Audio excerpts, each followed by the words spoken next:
क्या मायने निकाले? पहले तो मोहन भागवत ने जो बयान दिया उसकी, जो बातें उन्होंने कही उसकी, और दूसरा शिवसेना क्यों इतना तिलमिला गई?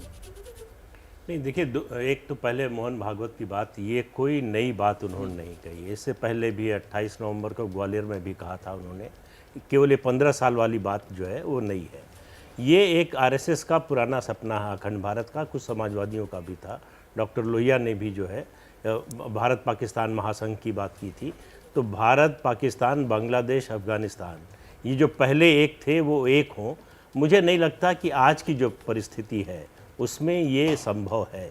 ये अपने मतलब ये सपना देखना, ये सोचना इसके बारे में, वो एक अलग बात है, लेकिन व्यवहारिक रूप से ऐसा हो पाएगा इसकी संभावना मुझे तो बहुत कम दिखाई देती है। जहाँ तक शिवसेना की बात है, शिवसेना के लिए मुश्किल ये है कि ये जो महाराष्ट्र विकास आघाड़ी की सरकार जब से बनी है तब से वो डिफेंसिव है हिंदुत्व को लेकर।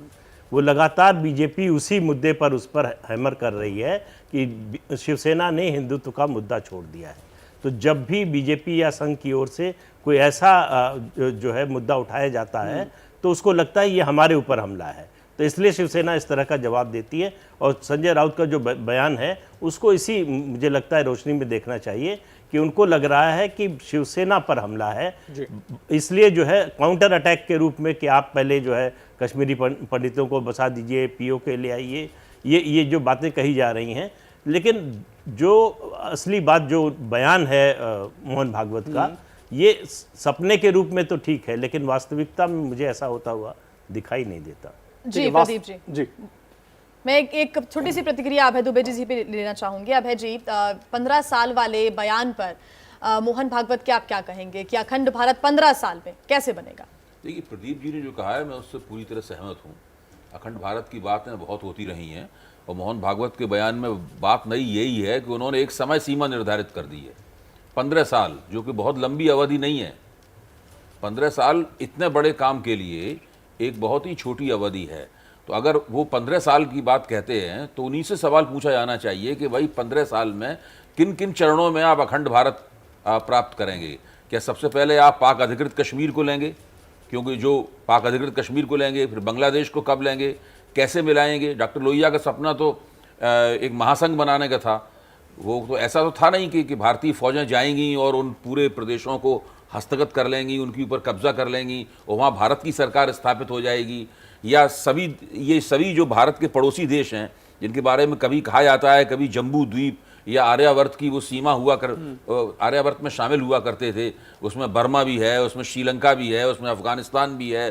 तो वो तो एक बहुत बड़ा एक सांस्कृतिक जोन था, एक बहुत बड़ा कल्चरल जोन था, जिसकी राजनीति क्या थी, इसकी राज्य व्यवस्था क्या थी, ये सभी सवाल इतिहास के प्रश्न हैं और जिनके ऊपर लगातार बहस होती रहती है।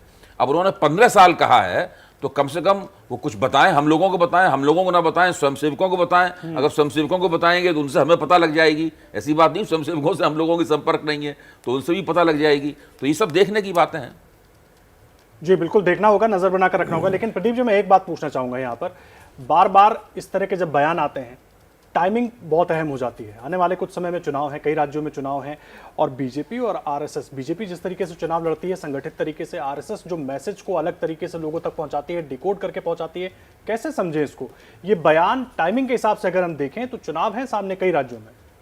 नहीं देखिए, मुझे लगता है आदर्श जी कि चुनाव की बात तो शायद नहीं करनी चाहिए टाइमिंग की, क्योंकि हर साल चुनाव होते हैं। तो इस हिसाब से तो जो है कोई मुद्दा उठाया ही नहीं जा सकता।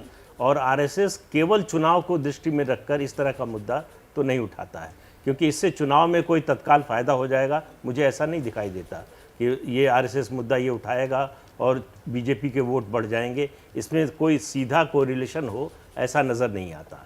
ये जो पुरानी जो उनका सपना कहिए या उनका जो है एक प्रोजेक्ट कहिए, जो भी कहना चाहें, लेकिन ये अभय जी की बात सही है कि उन्होंने जब 15 साल की समय सीमा तय की तो बताना चाहिए कि कैसे होगा, क्या उसका रोड मैप क्या होगा, किस तरह से होगा, क्या उन देशों से बातचीत होगी। क्योंकि उन्होंने कहा कि ये अंग्रेज़ों ने हमको बांट दिया, ये हम सांस्कृतिक रूप से हम सब एक हैं, और ये जब अखंड भारत बने तो इसमें कौन किस मजहब का पालन करता है वो उसका मामला है, क्या खाता पीता है वो उसका मामला है, लेकिन हम सब सांस्कृतिक रूप से एक सूत्र में बंधे हुए हैं।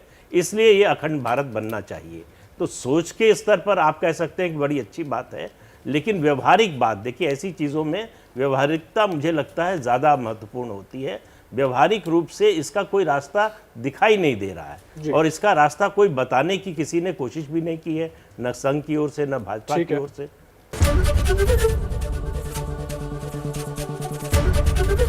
एबीपी न्यूज आपको रखे आगे।